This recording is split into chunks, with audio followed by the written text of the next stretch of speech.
আজকে সারাদিন আমি কি কাজ করলাম তা আপনাদের সাথে আমি শেয়ার করব। সো আজকে ঘুম থেকে উঠে আমি নাস্তা বানাইছি, রুটি, চা। তারপর নাস্তা খেয়ে মেয়েকে নাস্তা খাওয়ায়ে তারপর আমি বাহিরে শাক নিয়ে চলে আসলাম। বারান্দায় বসে গল্প করে করেই কিন্তু আমার শাকগুলা বাছা হয়ে গেছে। তারপর আমি চলে আসলাম কিচেনে। এখানে এসে আমি মাছ ভেজে নিয়েছি, আর এটা হচ্ছে বোয়াল মাছ। আর আমরা যেহেতু 4 জন মানুষ তাই বেশি রান্না করি নাই। সো এখানে আজকে বোয়াল মাছটা আমি নতুন উড়ি বের হয়েছে বাজারে, ওইগুলা দিয়ে রান্না করব, উড়ি আর টমেটো দিয়ে। মাছ রান্না করতে যা যা মশলা লাগে তা আমি দিয়ে একটা ঢাকনা দিয়ে কড়াইয়ের মধ্যে বসিয়ে দিয়ে দিছি। তারপর মশলাটা একটু কষানো হওয়ার পর আমি টমেটো আর উড়িগুলা দিয়ে দিছি, আর এটা আমি ভালোভাবে একটু কষিয়ে নিয়ে নিছি। তারপর যখন আমার কষানো হয়ে গেছে তখন আমি পানি দিয়ে তারপর মাছটা ঢেলে এখন আমি ঢেকে দেব যতক্ষণ না পর্যন্ত রান্না হয়ে যায়। সো এদিকে আমি রান্না বসিয়ে আমি শাকগুলা কেটে নিয়েছি, আর কাটার পর এখন আমি শাকগুলো, আমার মাছটা হয়ে গেছে আর আমি শাকটা বসিয়ে দিয়ে দিছি। শাকের মধ্যে আমি বেশি কিছু দিই নাই, পেঁয়াজ আর রসুন আর পরিমাণ মতো লবণ দিয়ে দিছি। এখানে শাক ছিল মূলা শাক আর লাল শাক। সো অন্যদিকে আমি আরেকটা তরকারি বসাইব, আর এখানে হচ্ছে লাল মুরগটা আমি ভালোভাবে মেখে তারপর বসাইবো। আর লাল মুরগের মধ্যে আমি চানার ডাল দিয়ে দিছি, আর এখানে যা যা মশলা দরকার আমি সব কিছুই দিয়ে দিছি। সব কিছু মাখানোর পর আমি চুলায় বসিয়ে দিয়ে দেব আর ঢাকনা দিয়ে ঢেকে দিয়ে দিব।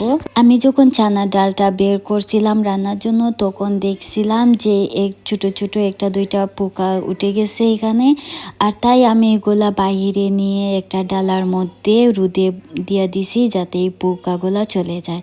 আর এদিকে ধানও ছিল উঠানের মধ্যে, তাই আমি একবার এইখানে হেঁটে হেঁটে এগুলা ধানকে নেড়ে দিচ্ছি। তারপর চলে গেলাম মাহিমারা ঘরে, ওইখানে গিয়ে দেখলাম বৌমা রান্না করতেছে মাটির চুলায়।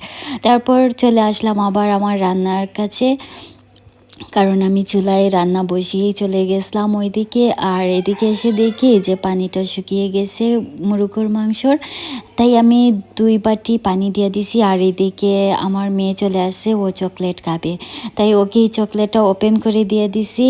আর ওকে একটা চকলেট দিছি, ও বলতেছে নাইমাকে ও একটা চকলেট দিতে চায়, ও শেয়ার করতে চায়, তাই ও চলে যাচ্ছে নাইমার কাছে। নাইমাকে একটা দিছে, এখন ও বলতেছে যে মাম্মিকে দেবে, আমাকে দেবে।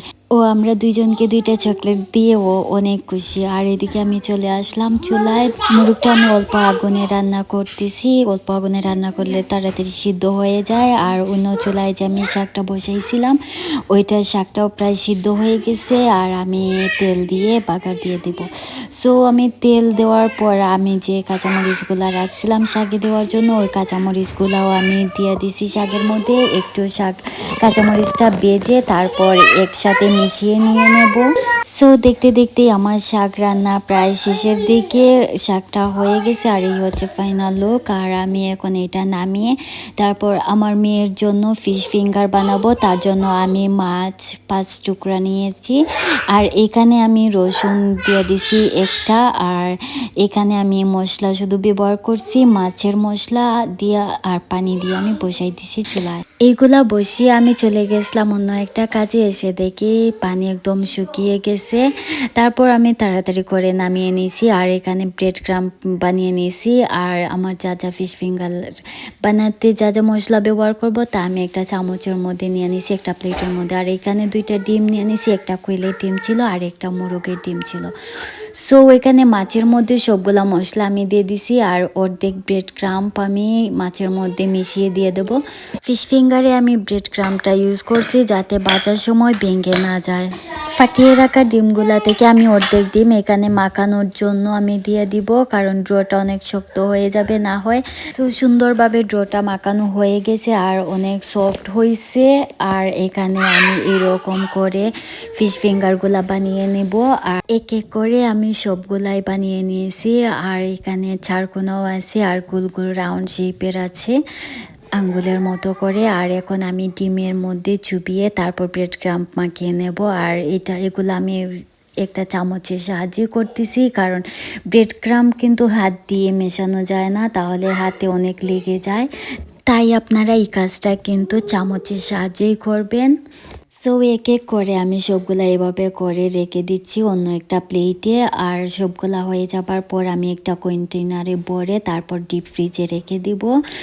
বিকালের নাস্তা বা সকালের নাস্তা বলেন, এইগুলা কিন্তু অনেক হেলদি। আপনারা চাইলে এইগুলা নাস্তা হিসেবে ব্যবহার করতে পারেন বা মেহমান আসলেও তখনও সার্ভ করতে পারেন। তারপর আমি চলে গেলাম এখন সিঙ্গারা বানাবো, আর তার জন্য আমি একটা ডো তৈরি করব। এখানে আমি ময়দা দিয়ে একটা ডো বানিয়ে নিয়েছি, তারপর রুটি বেলে তারপর আমি কয়টা সিঙ্গারা বানিয়ে এগুলাও আমি ডিপ ফ্রিজে রেখে দেব আজকে। সো এখানে রুটি বেলতে আমাকে মনি সাহায্য করতেছে, ও রুটি বেলে দিচ্ছে, আর আমি এদিকে সিঙ্গারা বানানোর জন্য একটা চাকুর সাহায্যে আমি রুটিটা 4 ভাগ করে কেটে নেব। তারপর কেটে একটা রুটি দিয়ে আমি 4টা সিঙ্গারা বানাবো। এরকম করেই আমি সবগুলা সিঙ্গারা বানাবো।